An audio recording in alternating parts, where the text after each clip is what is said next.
الحمد لله رب العالمين. الصلاة والسلام على رسوله الكريم وعلى آله وصحبه أجمعين وعلى من تبعهم بإحسان إلى يوم الدين. أما بعد. باب جواز البكاء على الميت بغير ندب ولا نياحة.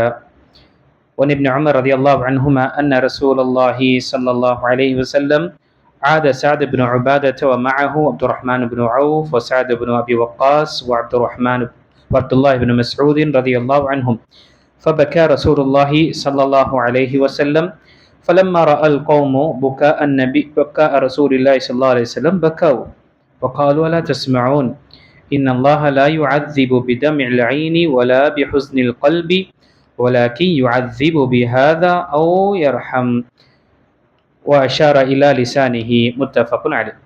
பின்னித்துக்குரிய அல்லாஹ் அடியார் என்று பார்க்கக்கூடிய தலைப்பு 153வது தலைப்பு.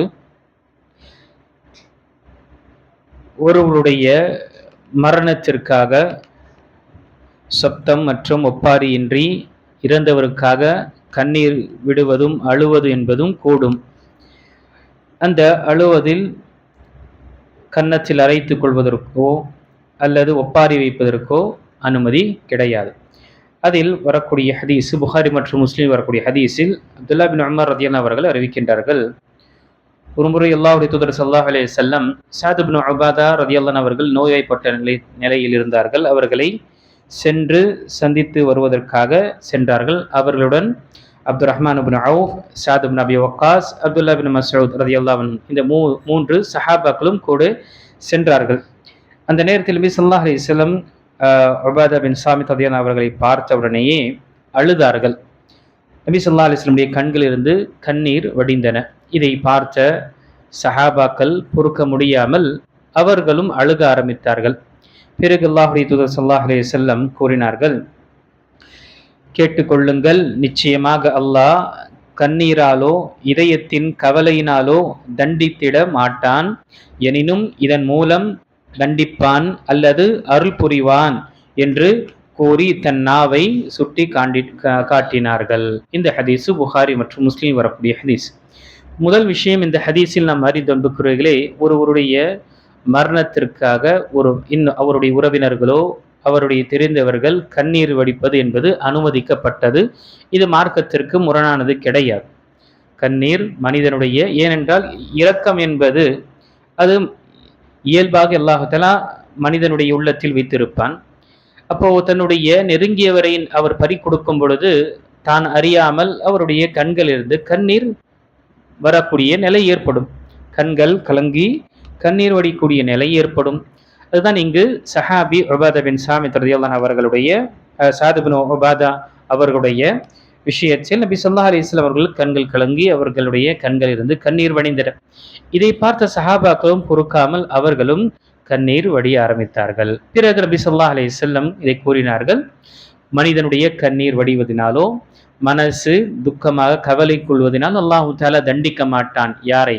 அந்த மையத்தை தண்டிக்க மாட்டான்.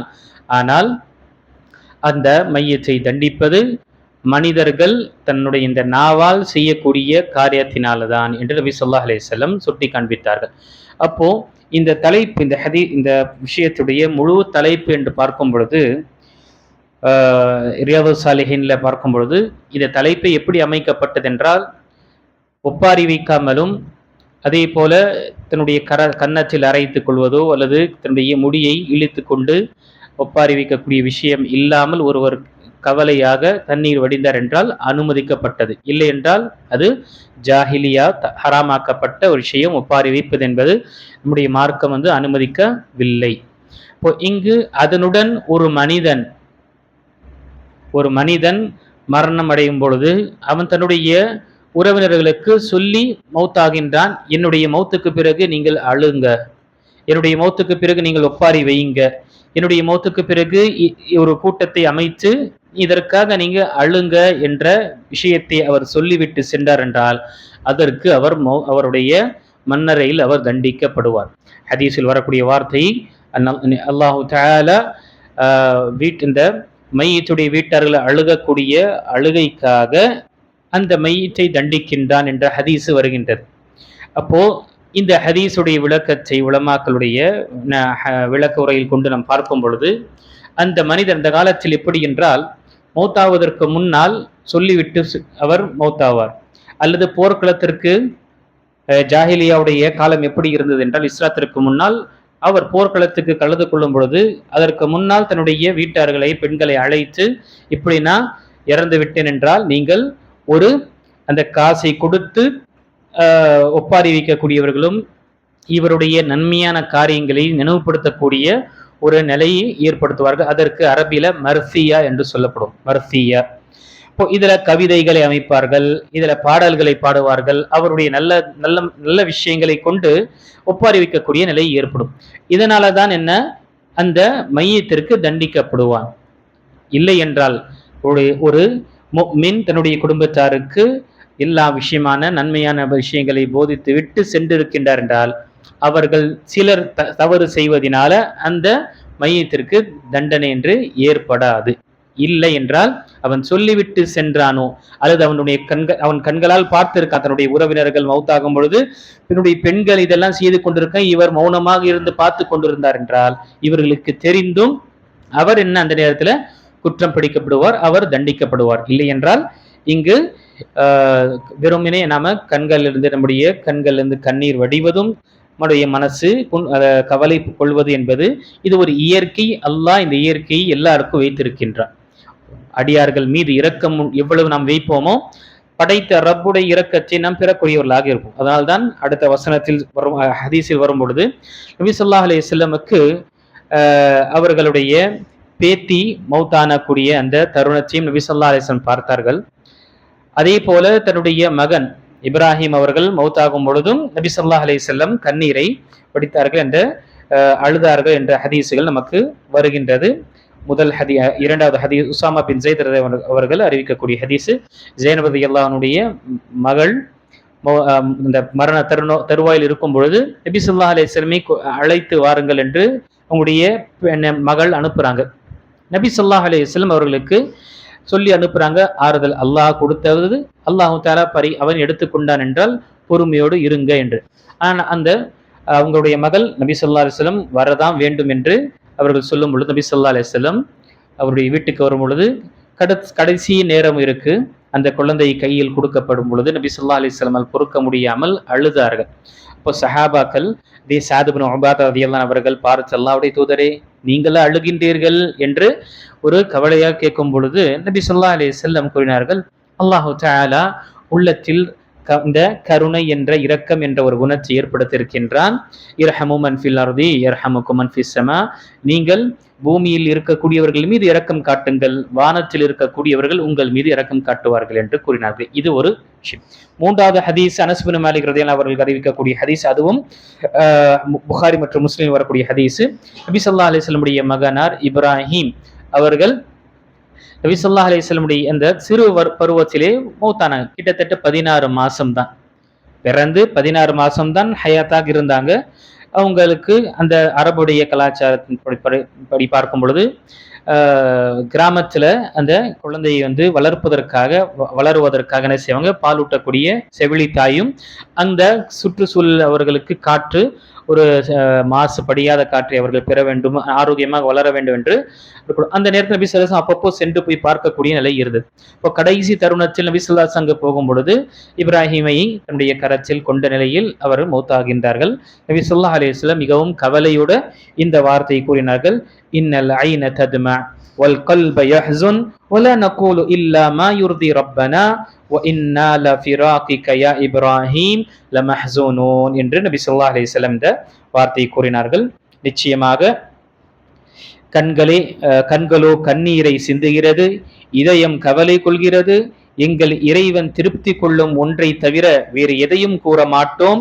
இப்ராஹிமே, நிச்சயமாக நாம் உமது பிரிவின் காரணமாக கவலை அடைந்தவர்களாக உள்ளோம் என்று நபி ஸல்லல்லாஹு அலைஹி வஸல்லம் கூறினார்கள். அப்போ அழுவது என்பது, இந்த மாதிரி கண்ணீர் சிந்துவது என்பது இது ஒரு இயல்பான விஷயம். இதற்கு மார்க்கம் தடை செய்யவில்லை.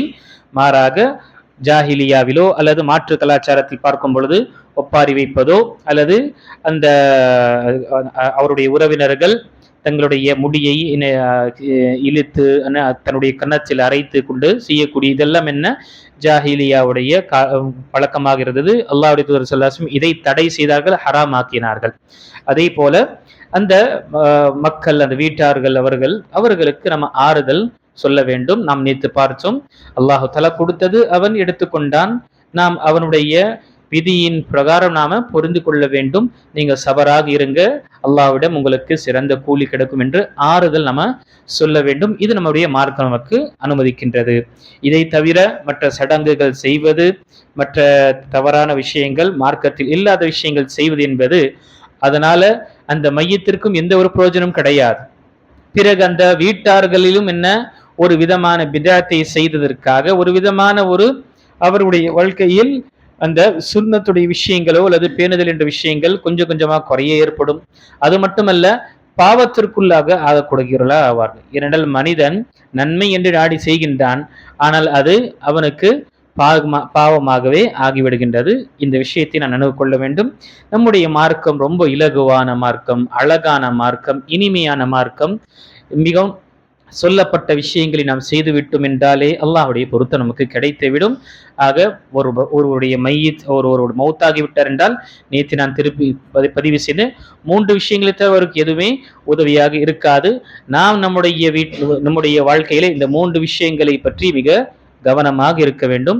இந்த 3 விஷயங்களை ஏற்பாடு செய்துவிட்டு செல்ல வேண்டும். 1 சதகா ஜாரியா, 2வது பயனுள்ள கல்வி, பெனிஃபிஷியல் நாலேஜ், மக்களுக்கு கற்றுக் கொடுக்க வேண்டும். 3வது நம்முடைய குழந்தைகள், நம்முடைய வாரிசுகளை விட்டு செல்லும் பொழுது சொத்து சுகத்தை விட்டு செல்கின்றோமோ இல்லையோ, அவர்களை சாலிஹாக விட்டு செல்வது, அது நமக்கு சொத்து சுகத்தை விட மிக சிறந்த ஒரு விஷயம் நமக்கும் அவர்கள் ஏற்படுத்துவார்கள். அவர்களுடைய வாழ்க்கையும் சிறந்த விஷயமாக ஆகும். நான் ஒவ்வொரு தருணத்திலும் தெரியப்படுத்துவேன், நாம் நம்முடைய குழந்தைகளை சாலிஹாக விட்டு சென்றோம் என்றால், அவர்களுக்கு சொத்து சுகம் விடாமல் சாலிஹான விஷயத்தில் மார்க்கப்பட்டுள்ளவர்களை விட்டு சென்றோம் என்றால், அவர்கள் ஹலாலா ரிஸ்கை தேடிக்கொள்வார்கள். ஹலாலான ரிஸ்கை தேடிக்கொள்வோம். எப்படி நாம் இப்போ தேடிக்கொள்றோமோ, நம்முடைய தாய் தந்தை சென்று விட்டார்கள், அதே போலதான் நாமும் ஒரு நாள் செல்ல போகின்றோம். நம்முடைய குழந்தைகளை பற்றி நாம எந்த மார்க்க விஷயத்தை அதிகமாக கவனம் கொள்ளும். அவருடைய ரிஸ்க் எப்படி என்றாலும் இந்த உலகத்தில் அவர் தேடிக்கொள்வோம், எப்படி நாம தேடிக்கொள்கின்றோமோ. ஆனா மார்க்க விஷயத்தில் அவர்களை மார்க்க பிரகாரம் விட்டு செல்லும் பொழுது ஹலாலை தேடுவார்கள். அதனால் நமக்கு நன்மை கிடைக்கும். அவர்களுடைய வாழ்க்கையிலும் என்ன சுகம் மற்றும் மகிழ்ச்சி அவர்கள் பெறுவார்கள். இதன் மூலமாக மறுமையில் கேள்வி கணக்கிலிருந்து தப்பித்துக் கொள்வோம். அதே போல இவர்கள் நமக்கு சதகா ஜாரியாவாக ஆவார்கள். வாழ்ந்தது 60 வயசோ 70 வயசு, நம்முடைய குழந்தைகள் 100 வயசு வாழ்ந்தார்கள் என்றால், நாம 60 வயசு வாழ்ந்தும் 160 வயசு வாழ்ந்து அந்த நன்மையை பெற்றவர்களாக நம்ம ஆக முடியும். அவர்கள் மற்றவர்களுக்கு கற்றுக் கொடுக்கும் பொழுது இப்படி என்றாகும். இல்லை, சொத்து சுகத்தெல்லாம் விட்டு சென்றோம், ஆனால் நம்முடைய குழந்தையை மார்க்கப்பட்டுள்ளவர்களாக ஆக்கவில்லை என்றால், அந்த சொத்து சுகமே அவனை தவறான வழியில் கொண்டு செல்வதற்காக இன்னும் உறுதுணையாக இருக்கும். அத்தா இருக்கிற வரைக்கும் எதுவுமே செய்ய முடியாத ஒரு நிலை இருந்தது. இப்ப எவனும் கேட்கறதுக்கு கிடையாது என்று என்ன செய்வான், அந்த விட்ட சொத்தை என்ன செய்வான், விட்டு சென்ற சொத்தை என்ன செய்வான், ஹராமான விஷயத்தில் பயன்படுத்துவான். ஹராமான விஷயத்தில் பொருளாதாரத்தை திரட்டக்கூடியவனாக ஆவான். அவனுடைய உலகத்தையும் அழைத்துக் கொள்வான். பிறகு பெற்றோர்கள் அவனை விட்டு அந்த அவனுடைய அந்த பாவத்தை இன்னும் அதிகப்படுத்துவதற்காக அந்த சொத்தை விட்டு சென்றார்களே, அதை பற்றியும் அல்லாஹ்விடம் கேள்விக்கக்கூடியவர்களாக ஆகிவிடுவான். பிறகு அவனை மார்க்கப்பட்டில்லாத நிலையில் இந்த உலகத்துடைய மோகத்தில் விட்டு சென்றார்கள், இதற்கும் கேள்வி இருக்கும். ஆக இந்த விஷயத்தை மனு கொள்ள வேண்டும். அல்லாஹு தஆலா சொல்லக்கூடியவனுக்கும் கேட்கக்கூடிய அனைவர்களுக்கும் சொல்லப்பட்ட இந்த விஷயத்தில் சிந்தித்து செயல்படக்கூடிய தௌஃபீக்கை அல்லாஹ் கொடுத்து அருள்வானாக. ஆமீன்.